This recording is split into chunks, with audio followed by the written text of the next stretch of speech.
Hello everyone, this is Joan of Health and welcome to my channel. I'm so excited to be here and share my passion for health, weight loss, and lifestyle with women over 50.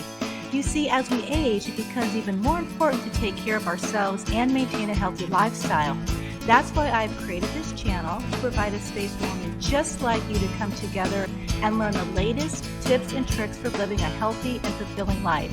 So whether you're looking to lose weight, improve your life, or simply learn more about leading a healthy lifestyle, this is a place for you. In this video, I share my top tips for improving emotional well-being in women over 50. From managing stress to dealing with trauma, negative emotions, or finding your voice. These strategies will help you feel happier, healthier, and more balanced in your daily life. So whether you're dealing with the challenges of health, weight loss, relationships, finances, or simply looking to prioritize self-care, this video is for you. Watch now and start taking control of your emotional well-being today. Don't forget to subscribe to my channel and comment and share it. Also, if you stay to the end, I've got a great gift for you. So, are you emotionally imbalanced? It's a good question to ask yourself. And here's the truth, is that it's normal for everyone to experience shifts in emotions because they're just part of life, right? But if you're finding yourself reacting to every situation in an extreme way, you may want to take a deeper dive into your emotional well-being. Are you having trouble sleeping? Has there been any maybe dramatic weight fluctuations or changing in eating patterns?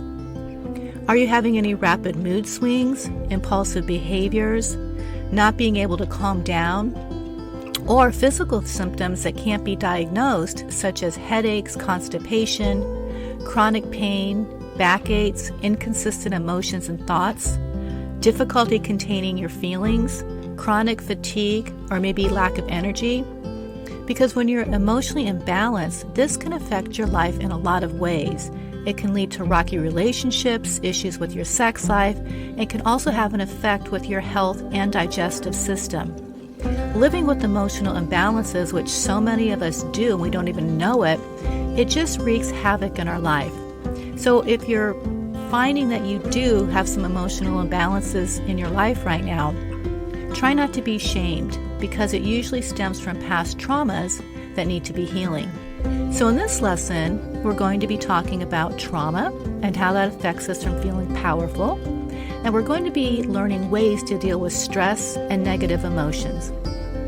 So let's talk about trauma. So first of all, what is trauma? Before you can heal from trauma, you need to recognize what trauma is and the different types that you may have or be experiencing. The American Psychiatric Association, the APA, defines trauma as an emotional wound or shock that creates substantial long-term consequences. Trauma can be caused by a single event or repeated events and can lead to physical, psychological, social, and spiritual problems. So, what are the types of traumas? So there are 4 types of trauma. The first trauma is acute trauma. And this is a one-time event that causes psychological damage. Examples include car accidents, an unexpected death, natural disasters, and military combat. Then there's chronic trauma. This type of trauma is repeated over time and can happen in childhood or adulthood. Examples include domestic violence, sexual abuse, and living in a war zone. Then there's complex trauma. So this type of trauma involves multiple traumas over time. It can happen in childhood or adulthood and often has long-lasting effects. Examples include like human trafficking, being kidnapped, seeing a murder. And then there's vicarious trauma. So this is when someone witnesses or hears about a traumatic event that happened to someone else. So it can have a lasting effect on a person's mental health. So examples include first responders and therapists who work with trauma survivors. So now let's talk about the short-term effects of trauma. So trauma can have short and long-term effects on a person's mental and physical health. And these effects can show up in different ways and may not be immediately apparent. So short-term effects of trauma can include fear, anxiety, guilt, shame, anger, recklessness, self-destructive behavior such as substance abuse, and self-harm. And the long-term effects of trauma can be PTSD, depression, anxiety disorders, eating disorders, substance abuse disorders, effects on our relationships, memory problems, sleep problems. And seeking help for these effects is essential for recovery. Trauma affects everyone differently, so there is no one right way to heal. However, there are many effective treatment options out there. So let's talk about healing trauma. Learning how to release and heal from emotional trauma can have such a great effect on your body, your mind, and your life. And here's some guidance to make these changes, but it is not limited. First of all, therapy. Therapy is a great step to releasing emotional trauma, and I highly suggest that if you feel you need more help in this area, be willing to heal and release the emotional trauma. Surround yourself with supportive people. Seek assistance from trained professionals, as I said earlier, like therapists, psychiatrists, psychologists. Practice meditation and mindfulness, and make movement a part of your daily routine. Exercise, walking, getting out in nature. Now we're going to talk about dealing with stress. It's no secret that we can't escape stress. Stress is part of our everyday lives. And while some stress can be normal, like meeting a deadline at work, too much stress can harm our physical and mental health. So let's talk about the different types of stresses that we have in our lives. There's acute stress.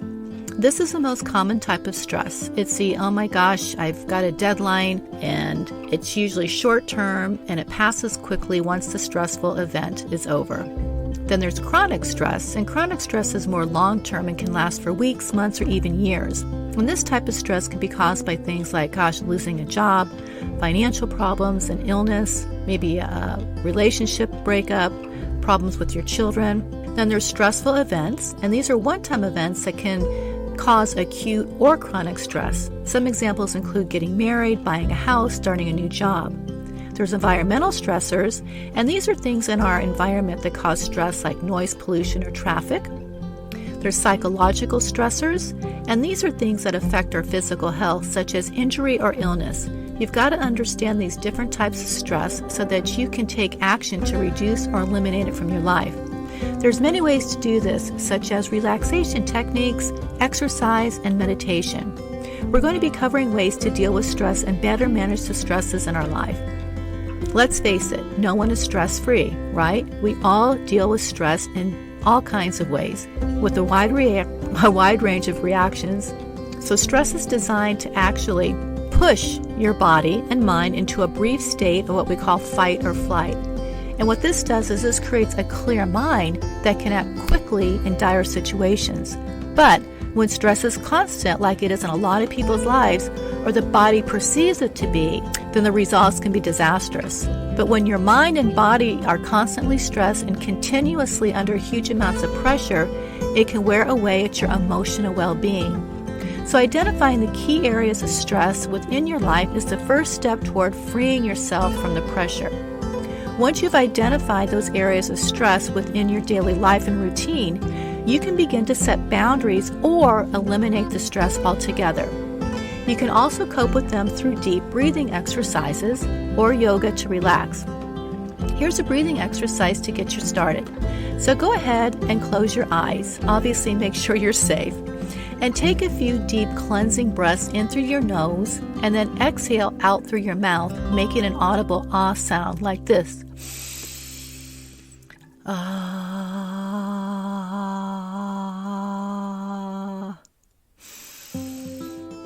Ah. Repeat this several times until you feel a little bit more relaxed. So when you're feeling overwhelmed or constantly stressed out, it can be difficult to make time for relaxation techniques like yoga and meditation. However, even taking 5 minutes out of your day to do some deep breathing exercises can make a world of difference. If you can find even just a few minutes to yourself during the day, use that time to focus on your breath and let go of any negative thoughts or worries. Creating a detailed schedule can also help you manage the small things that pop up and keep you focused so you don't get more stressed out. Make sure to schedule some downtime for yourself as well and don't end up feeling burned out. If you find that you're still struggling to cope with stress, don't hesitate to try these healthy coping mechanisms and work through any underlying issues that may be contributing to your stress. Bring any issues that you're having to the coaching calls as well. Now, let's talk about negative emotions. Your negative emotions may feel like they're kind of like an enemy, they're out to get you, right? But they can be quickly turned into your best friends. All those negative emotions that pop up as you process different situations and issues within your life act as a roadmap for where you want to do more work or what you need to look at in your life. Use your negative emotions and don't fight against them, okay? Recognize that your negative emotions is the first step in turning them into positive emotions. The next step is to understand why you're feeling that way. Once you know the root cause of your negative emotions, you can start to work on addressing them. For example, you're feeling sad because you just lost your job. It's important to understand that the sadness is normal. It's also important to understand that sadness won't last forever. You can start to use sadness as a way to motivate yourself to start looking for a new job or maybe start your own business. If you're feeling angry because somebody maybe cut you off in traffic, somebody betrayed you, it's important to understand that anger is normal. It's also important to understand that anger is a secondary emotion. That means that there's usually another emotion underneath the anger, such as fear or frustration. But once you understand what that root emotion is, you can start to work on addressing it. And a good way to figure that out is to journal about it. If you're feeling anxious because maybe you've got a deadline at work or a big presentation, it's important to understand that the anxiety is normal. It's also important to understand or to realize that anxiety is a normal human reaction to stress. Once you understand that, you can start to work on calming yourself down and preparing for whatever the event is or whatever is stressing you, right? So no matter what negative emotion you're feeling, it's essential to understand that it's normal and that it won't last forever. With time and effort, you'll soon be able to go from feeling disempowered to calm and control. So here's 4 key points to remember. Understand that anxiety is normal and human, all right? Understand that anxiety is natural and human reaction to stress. Work on calming yourself down and preparing for whatever event so that it can minimize your anxiety. Be prepared. And remember that no matter what is going on, okay, what a negative emotion you're feeling, it's normal and it's not going to last forever. So now let's talk about finding your voice. In other words, speak your truth. Because nothing depletes your power as quickly as suppressing your truth and putting your needs and wants at the bottom of the barrel. Part of being empowered is start to improve and increase your emotional well-being, is to begin speaking out with your truth. This is a key area where you'll likely start to see yourself seeking better boundaries and finding the right ways to express your emotions clearly. Ask yourself, where in my life do I feel unempowered? Where? Where am I saying yes when I should be saying no? And how do I want my words to impact others?